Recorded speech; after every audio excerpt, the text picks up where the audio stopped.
Friends welcome to Sheeba's recipes. ഇന്ന് നമുക്ക് കൊഞ്ച് മസാലയും മുരിങ്ങയില കറിയും അച്ചങ്ങാപ്പയറും പടവലങ്ങയും കൂടെ തോരനും ഒക്കെ ആയിട്ട് നല്ലൊരു ഉച്ചയൂണ് ഉണ്ടാക്കുന്നത് എങ്ങനെയാണെന്ന് നോക്കാം. ആദ്യമേ നമുക്കൊരു കൊഞ്ച് മസാല ഉണ്ടാക്കാം. അപ്പോൾ പാനിലോട്ട് കുറച്ച് എണ്ണയോ വെളിച്ചെണ്ണയോ ഏതെങ്കിലും ഒഴിച്ചു കൊടുക്കാം. എണ്ണയൊന്ന് ചൂടായിട്ട് വരുമ്പോൾ 2 നുള്ളി പെരിഞ്ചീരകം ഇട്ട് കൊടുക്കാം. ആ പെരിഞ്ചീരകം കുറച്ചൊന്ന് മൂത്തിട്ടുണ്ട്. ഇനി ഇതിലോട്ട് മീഡിയം സൈസിൽ 2 സവാള ചെറുതായിട്ട് അരിഞ്ഞ് ഇട്ട് കൊടുക്കാം. കുറച്ച് കറിവേപ്പില ചെറുതായിട്ട് അരിഞ്ഞത്. ഇനി നല്ലതായിട്ടൊന്ന് വഴറ്റാം. ഉള്ളിയൊക്കെ അത്യാവശ്യം നല്ലതായിട്ടൊന്ന് വഴന്നിട്ടുണ്ട്. ഇനി ഇതിലോട്ട് 1.5 ടേബിൾ സ്പൂൺ വെളുത്തുള്ളി ചതച്ചതും 1 ടേബിൾ സ്പൂൺ ഇഞ്ചി ചതച്ചതും ഇട്ട് കൊടുക്കാം. ഇനി ഇതും കൂടെ ചേർത്തൊന്ന് വഴറ്റാം. ഇതിൻ്റെ പച്ചമണമൊക്കെ പോവുകയും വേണം. ഉള്ളി കുറച്ചും കൂടെയൊക്കെ ഒന്ന് നിറം മാറണം. ഇപ്പോൾ ഇഞ്ചിയും വെളുത്തുള്ളിയൊക്കെ വഴന്നിട്ടുണ്ട്. ഉള്ളിയും കുറച്ചുകൂടെയൊക്കെ ഒന്ന് വഴന്നിട്ടുണ്ട്. ഇനി ലോ ഫ്ലെയിമിൽ വെക്കണം. ഇതിലോട്ട് 1/4 ടീസ്പൂൺ മഞ്ഞൾപ്പൊടി ഇട്ട് കൊടുക്കാം. 1 ടേബിൾ സ്പൂൺ മുളക് പൊടി, 3/4 ടേബിൾ സ്പൂൺ മല്ലിപ്പൊടി, 3/4 ടീസ്പൂൺ ഗരം മസാല. ലോ ഫ്ലെയിമിൽ തന്നെ ഇളക്കാം 1 മിനിറ്റ് നേരം, ഇതിൻ്റെ പച്ചമണം ഒന്ന് പോകാൻ വേണ്ടി. ഇനി ഇതിലോട്ട് മീഡിയം സൈസിൽ 2 തക്കാളി ചെറുതായിട്ട് അരിഞ്ഞ് ഇട്ട് കൊടുക്കാം. ഇനി തക്കാളിയും കൂടെ കുറച്ചൊന്ന് വഴറ്റാം.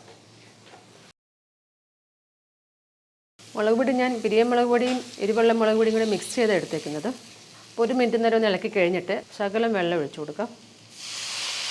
2 ടേബിൾ സ്പൂണൊക്കെ. ഇപ്പോൾ തക്കാളിയൊക്കെ വഴന്നിട്ടുണ്ട്. ഇനി ഇതിലോട്ട് ഈ കൊഞ്ചിട്ട് കൊടുക്കാം. 250 ഗ്രാം കൊഞ്ച് ക്ലീൻ ചെയ്തതിന് ശേഷം 250 ഗ്രാം. ആവശ്യത്തിനുള്ള ഉപ്പും കൂടി ഇടാം. 1 ടീസ്പൂൺ കുരുമുളക് തരിയായിട്ട് പൊടിച്ചതും കൂടെ ചേർക്കാം. കുറച്ചും കൂടെ കറിവേപ്പില ചെറുതായിട്ട് അരിഞ്ഞത്, അതുപോലെ കുറച്ച് മല്ലിയില ചെറുതായിട്ട് അരിഞ്ഞത്.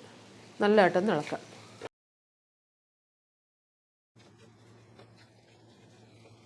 നല്ലതായിട്ട് മിക്സ് ചെയ്ത് കഴിഞ്ഞിട്ട് ഒന്ന് കൂട്ടി വെച്ച് കൊടുക്കാം.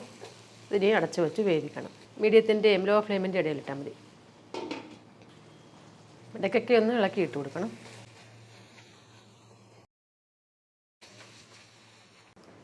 ഇപ്പോൾ കൊഞ്ചൊക്കെ ഇവിടെ വെന്തിട്ടുണ്ട്. ഞാനിപ്പോൾ ഒരു 8 മിനിറ്റ് നേരം വെച്ചായിരുന്നു. അപ്പോൾ കുറച്ചും കൂടെ മല്ലിയില ഇടാം. നല്ലതായിട്ടൊന്ന് ഇളക്കാം. പിന്നെ നമുക്ക് ഫ്ലെയിം ഓഫ് ചെയ്യാം. ഇനി നമുക്ക് നാടൻ ഒഴിച്ചേറിയായ മുരിങ്ങയിലക്കറി ഒന്ന് ഉണ്ടാക്കാം. അപ്പോൾ അതിനുവേണ്ടി ഞാൻ 1 കപ്പ് തേങ്ങ മിക്സിയുടെ ജാറിൽ ഇട്ട് കൊടുത്തിട്ടുണ്ട്. 250 ml കപ്പിൽ 1 കപ്പ്. ഇതിലോട്ട് 1/4 ടീസ്പൂൺ ജീരകം ഇട്ട് കൊടുക്കാം, ചെറിയ ജീരകം. 1/2 ടീസ്പൂൺ മഞ്ഞൾപ്പൊടി, 1/2 ടീസ്പൂൺ മുളക് പൊടി, മീഡിയം സൈസിലെ 3 വെളുത്തുള്ളിയും കൂടെ ചേർത്തിട്ട് നല്ലതായിട്ടൊന്ന് അരച്ചെടുക്കാം. ഇതിപ്പോൾ നല്ലതായിട്ട് അരച്ചെടുത്തിട്ടുണ്ട്. ഇനി ഒരു പാനിലോട്ട് 1 ടേബിൾ സ്പൂൺ വെളിച്ചെണ്ണ ഒഴിച്ച് കൊടുക്കാം. 1-1.5 ടേബിൾ സ്പൂൺ, ഒരുപാട് വേണ്ട. ഞാനിപ്പോൾ നല്ല 2 പിടി മുരിങ്ങയില എടുത്ത് ക്ലീൻ ചെയ്തിട്ട് കഴുകി വാരി വെച്ചേക്കുമായിരുന്നു. അപ്പോൾ ഇതിട്ട് കൊടുക്കാം. ഇതുപോലെ 2 പിടിയുണ്ട്, നല്ല 2 പിടി. അപ്പോൾ ഇതൊന്ന് വഴറ്റിയെടുക്കാം. മീഡിയം ഫ്ലെയിമിലൊക്കെ വെക്കാം.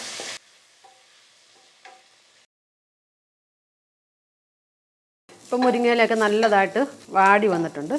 ഇത്രയും മതി, ഒരുപാട് അങ്ങ് വഴറ്റി കരിഞ്ഞു പോകരുത്. ഇനി ഇതിലോട്ട് തേങ്ങ അരച്ച് ചേർത്ത് കൊടുക്കാം. മിക്സിയുടെ ജാറ് കുറച്ച് വെള്ളത്തിൽ കഴുകി അതും കൂടി ഒഴിക്കാം. ഒരു 1/2 കപ്പ് വെള്ളത്തിൽ. ഇനി ഇതിലോട്ട് ആവശ്യത്തിനുള്ള ഉപ്പും കൂടി ഇടാം. എന്നിട്ട് ലോ ഫ്ലെയിമിൽ ഒന്ന് ഇളക്കി കൊടുക്കാം. ഈ തേങ്ങയുടെ പച്ചമണം ഒന്ന് പോകണം. ഇനി ഇതിലോട്ട് കുറച്ചും കൂടെ വെള്ളം ഒഴിച്ച് കൊടുക്കാം. ഒഴിച്ചുകറിയുടെയൊക്കെ ഒരു പാകമുണ്ടല്ലോ, അത്രയും. പക്ഷെ ഒരുപാടങ്ങ് ലൂസാകരുത് ഈ മുരിങ്ങയിലക്കറി. കുറച്ചൊരു കട്ടിയായിട്ട് വേണം ഇരിക്കാൻ. ഞാനിപ്പോൾ 1 കപ്പ് വെള്ളം കൂടി ഒഴിച്ചിട്ടുണ്ട്. മിക്സിയുടെ ജാർ ഒരു 1/2 കപ്പ് വെള്ളത്തിൽ കഴുകി ഒഴിച്ചായിരുന്നു. അപ്പോൾ നിങ്ങൾ പാകത്തിന് ചേർത്ത് കൊടുക്കണം. ഇനി ഇത് പതുക്കെ അരപ്പിൻ്റെ പച്ചമണമൊക്കെ ഒന്ന് പോകട്ടെ. നല്ലതായിട്ടൊന്ന് ചൂടാകണം. ഈ കുറച്ച് വെച്ചാൽ മതി. ഇങ്ങനെ ഇളക്കി കൊടുത്തുകൊണ്ടേ ഇരിക്കണം. ഇതിപ്പോൾ നല്ലതായിട്ട് ചൂടായിട്ടുണ്ട്. ഇനി നമുക്ക് ഫ്ലെയിം ഓഫ് ചെയ്യാം. ഇനി ഇതിലോട്ടൊന്ന് കടുക് വറുത്തൊഴിക്കണം. കടുക് വറുക്കാൻ വേണ്ടി 1 ടേബിൾ സ്പൂൺ വെളിച്ചെണ്ണ ഒഴിച്ച് കൊടുക്കാം. വെളിച്ചെണ്ണ ചൂടാകുമ്പോൾ 1/2 ടീസ്പൂൺ കടുക് ഇട്ട് കൊടുക്കാം. 2 ചുമന്നുള്ളി അരിഞ്ഞത് വട്ടത്തിലിരുന്നത്, അതുപോലെ 3 വറ്റൽമുളക് നല്ലതായിട്ട് മുരിഞ്ഞിട്ടുണ്ട്. അപ്പോൾ ഇത്രയേ ഉള്ളൂ. പെട്ടെന്ന് തന്നെ നമുക്ക് ചെയ്യാൻ പറ്റുന്ന ഹെൽത്തി ആയിട്ടുള്ളൊരു കറിയത്, നല്ല ടേസ്റ്റായിട്ടുള്ളൊരു കറിയത്. അപ്പോൾ തോരന് വേണ്ടി ഞാൻ കുറച്ച് പടവലങ്ങ അരിഞ്ഞതും അച്ചിങ്ങാപ്പയർ അരിഞ്ഞതും എടുത്തിട്ടുണ്ട്. 250 ഗ്രാം അച്ചിങ്ങാപ്പയറും 300 ഗ്രാം പടവലങ്ങയും അരിഞ്ഞിട്ടുണ്ട്. അപ്പോൾ ഇത് രണ്ടും കൂടെ ചേർത്ത് തോരൻ വെക്കുമ്പോൾ നല്ലൊരു ടേസ്റ്റാണ്. ഇനി ഇതിലോട്ട് ചേർക്കാൻ വേണ്ടി നമുക്ക് തേങ്ങയൊന്ന് മിക്സ് ചെയ്തെടുക്കണം. അപ്പോൾ 1 കപ്പ് തേങ്ങ ഞാൻ എടുത്തിട്ടുണ്ട്. 250 ml കപ്പിൽ 1 കപ്പ്. അപ്പോൾ തേങ്ങയൊക്കെ നിങ്ങളുടെ ഇഷ്ടത്തിനനുസരിച്ച് എടുക്കാം. ഇതിലോട്ട് 1/2 ടീസ്പൂൺ മഞ്ഞൾപ്പൊടി ഇട്ട് കൊടുക്കാം. 1/2 ടീസ്പൂൺ മുളക് പൊടി, 1/4 ടീസ്പൂൺ ജീരകപ്പൊടി, നല്ല ജീരകത്തിൻ്റെ പൊടി, ചെറിയ ജീരകമൊക്കെ ഇല്ലേ അത്, വെളുത്തുള്ളി ചതച്ചത്, മീഡിയം സൈസിലെ ഒരു 6-7 വെളുത്തുള്ളി ചതച്ചത് അത്. ഇനി ഇതെല്ലാം കൂടെ നല്ലതായിട്ടൊന്ന് മിക്സ് ചെയ്തെടുക്കുക. ഇപ്പോൾ തേങ്ങയൊക്കെ നല്ലതായിട്ട് മിക്സ് ആയിട്ടുണ്ട്. ഇനി ഒരു ചീനച്ചട്ടിയിലോട്ട് 1.5 ടേബിൾ സ്പൂൺ വെളിച്ചെണ്ണ ഒഴിച്ചു കൊടുക്കാം. വെളിച്ചെണ്ണ ചൂടാകുമ്പോൾ 1/2 ടീസ്പൂൺ കടുക് ഇട്ട് കൊടുക്കാം. ഇപ്പോൾ ഇതിലോട്ട് ഉഴുന്ന പരിപ്പ് വേണമെങ്കിൽ നിങ്ങൾക്ക് ചേർക്കാം. ഞാൻ ഇതിലോട്ട് ചേർക്കുന്നില്ല. ഇനി ഇതിലോട്ട് ഒരു വറ്റൽമുളക് 3ആയിട്ട് കട്ട് ചെയ്തത് കൂടി ചേർക്കാം. ഇതിട്ട് കൊടുക്കാം.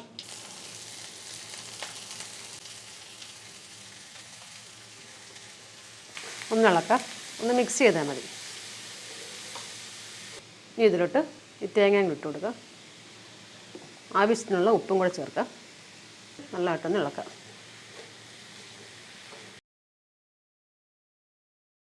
നല്ലതായിട്ട് ഇളക്കിയിട്ട് ഇതുപോലെ ഒന്ന് കൂട്ടി വെച്ച് കൊടുക്കുക. എന്നിട്ട് ലോ ഫ്ലെയിമിൽ അടച്ചു വെച്ച് വേവിക്കണം. അപ്പോൾ ഇടയ്ക്കൊക്കെ ഒന്ന് ഇളക്കി ഇട്ട് കൊടുക്കണം.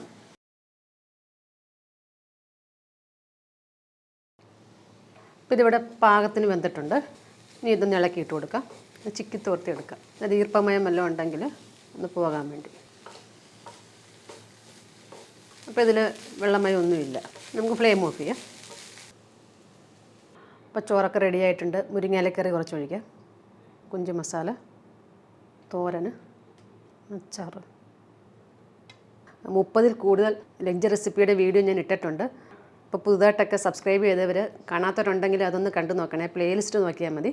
അപ്പോൾ എല്ലാവരും ഒന്ന് ട്രൈ ചെയ്ത് നോക്കണം. വീഡിയോ ഇഷ്ടമായെങ്കിൽ ലൈക്ക് ചെയ്യാനും ഷെയർ ചെയ്യാനൊന്നും മറക്കരുത്. പിന്നെ നിങ്ങളുടെ കമൻസും ഒക്കെ അറിയിക്കണേ. താങ്ക്